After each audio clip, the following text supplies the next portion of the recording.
জিনিসটা দিব, ওই জিনিসটা তুমি নিবা কিনা? বলে হুজুর আপনার ঘরে তো আমি কিছুই পাই নাই, আপনি আমাকে কি দিবেন? বলে হ্যাঁ, আমি যে জিনিসটা দিব ওই জিনিসটা তুমি নিবা কিনা? বলে হুজুর ঠিক আছে দেন, আপনি কি দিবেন দেন। জুনাইদ বাগদাদী রাহমাতুল্লাহি আলাইহি ওদের জন্য যে বদনাটা ছিল ওই বদনাটা তার হাতের মধ্যে তুলে দেয়।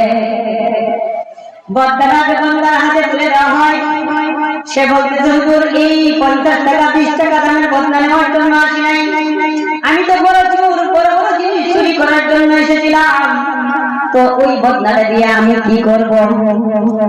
আল্লাহর বান্দা জুনাইদ বাগদাদী বলতেছে, ওরে আল্লাহর বান্দা শুনো, এই বদনা দ্বারা আমি যে কাজ করি তুমিও ওই কাজটা করবা। এক পর্যায়ে চোর ব্যক্তি বলল ঠিক আছে হযরত, বদনাটা আমাকে দেন, বলেন ওই বদনা দিয়ে আপনি কি কাজ করবেন? জুনাইদ বাগদাদী বলতেছে, ওরে আল্লাহর বান্দা, যখন আমার কোরআন তেলাওয়াতের সময় হয়, মনে চায় আমি কোরআন তেলাওয়াত করব, তখন ওই বদনার মধ্যে পানি নিয়া ওই বদনার পানি দ্বারা আমি ওযু করি। হুজুর আর কি কাজ করেন? যখন নামাজের সময় হয়ে যায় ওযু করে তখন আমি নামাজে দাঁড়িয়ে যাই।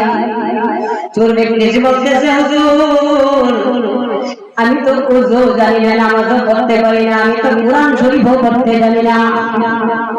বলে ঠিক আছে তুমি যদি চাও তাহলে আমি তোমাকে ওইগুলোও শিখাইয়া দিব। বলতেছে ঠিক আছে হুজুর আমাকে ওযুটা শিখাইয়া দেন। ওযু শিখাইছে, শিখানোর পরে জিজ্ঞাসা করে এখন কি করব? বলে ও আল্লাহর বান্দা, এখন নামাজের সময় হয়েছে, আমি নামাজে যাব, তুমি আমার সাথে নামাজে দাঁড়িয়ে যাও। বলতেছে আমার সাথে তুমিও নামাজের মধ্যে দাঁড়িয়ে যাও।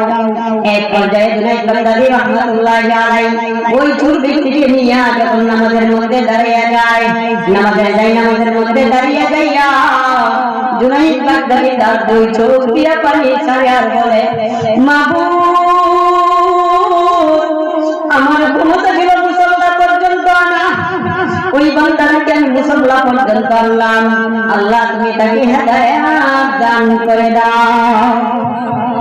দেখে গেছে যখন নামাজ শেষ করছে, শেষ করার পরে জুনাইদ বাগদাদী দুই হাত তুলে রবের কাছে কান্দে আর বলে, আল্লাহ বান্দা যেহেতু মুসল্লা পর্যন্ত এসেছে, আমার সাথে নামাজ পড়েছে, আল্লাহ তুমি দয়া করে এখনই তুমি তাকে মাফ করে দাও।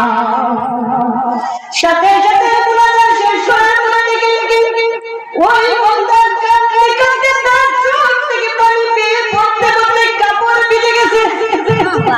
জুনাইদ বাগদাদী বুঝে গেল ওই আল্লাহ তার দোয়া কবুল করে নিয়েছে।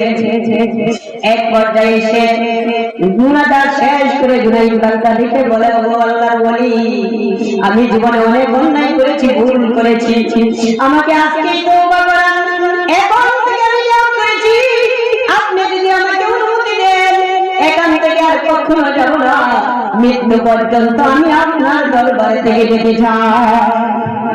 কিতাবের মধ্যে লেখে ওই চোর ব্যক্তি ভুলক্রমে আইসা আল্লাহর ওলির দরবারে ঢোকার কারণে 360 আউলিয়ার নামের মধ্যে তার নামটাও হয়ে গেছে।